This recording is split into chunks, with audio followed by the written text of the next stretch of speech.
नमस्कार, मैं doctor Vikram Singhal, medical oncologist, on care cancer centre, Delhi NCR. Second होता है स्टेजिंग वर्कअप कि कैंसर किस स्टेज में है। आप भी जानना चाहते हैं, हर मरीज जानना चाहता है कि मेरा कैंसर किस स्टेज में है। स्टेज का मतलब ये होता है कि कैंसर जो है वो अपनी जगह पे ही है या फिर अपनी जगह से निकल के शरीर के और किसी अंग में तो नहीं पहुंच गया है। उसी के अनुसार स्टेजिंग होती है। उसके लिए जो आज की डेट में हमारे पास फैसिलिटी उपलब्ध है उसको पेट सीटी स्कैन कहते हैं। इसके दो भाग होते हैं, इसमें एक होता है पेट स्कैन और एक होता है सीटी स्कैन। सीटी स्कैन तो कॉमन है, कंट्रास्ट सीटी स्कैन जो आप लोगों ने पहले भी कई बार करा रखा होगा, काफ़ी लोगों ने। पेट स्कैन एक स्पेशल टाइप का स्कैन होता है। इसमें हम एक डाई देते हैं जो कि ग्लूकोज होती है, वो रेडियो एक्टिव ग्लूकोज होता है, उसको बोलते हैं फ्लोरो डीऑक्सी ग्लूकोज।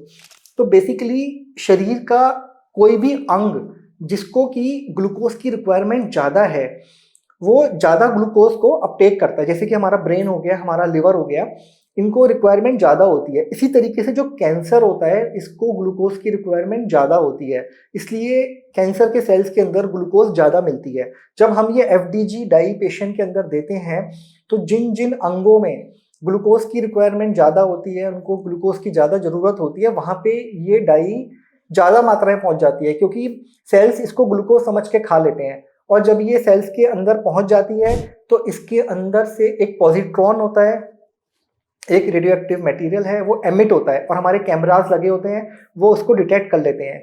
तो इस तरीके से जहाँ जहाँ शरीर में ज़्यादा ग्लूकोज अपटेक है वहाँ वहाँ चमक जाता है स्कैन। तो क्योंकि कैंसर के सेल्स ज़्यादा ग्लूकोज अपटेक करते हैं इसलिए वो चमक जाते हैं। इसी के साथ में एक चीज़ और भी है कि बहुत से पेशेंट्स कई बार कंफ्यूज हो जाते हैं कि पेट स्कैन में बहुत जगह पे चमक आ रही है। तो बेसिकली मैंने ऐसे बताया आपको, जहाँ जहाँ आपको ग्लूकोज का अपटेक ज़्यादा है तो पेट स्कैन केवल कैंसर में ही नहीं, किसी को अगर चोट लगी हो या फिर इन्फ्लेमेशन हो, सूजन हो, फ्रैक्चर हो, वहाँ भी पेट स्कैन अपटेक ले लेता है। तो इसलिए इसके जो एक्सपर्ट डॉक्टर हैं वही इसकी रिपोर्टिंग कर पाते हैं। पेट स्कैन भी कई टाइप के होते हैं, जैसे कि नॉर्मली मैंने आपको बताया एफडीजी पेट स्कैन, ये हम नॉर्मल सारे पेशेंट्स में करते हैं। अगर हम प्रोस्टेट पेशेंट की बात करें तो उसमें पीएसएमए पेट स्कैन होता है, या फिर अगर हम न्यूरोएंडोक्राइन ट्यूमर्स की बात करें तो उसमें डोटानॉक पेट स्कैन होता है। पेट स्कैन एक सेफ इन्वेस्टिगेशन है, पेट स्कैन के कोई साइड इफेक्ट्स नहीं होते हैं।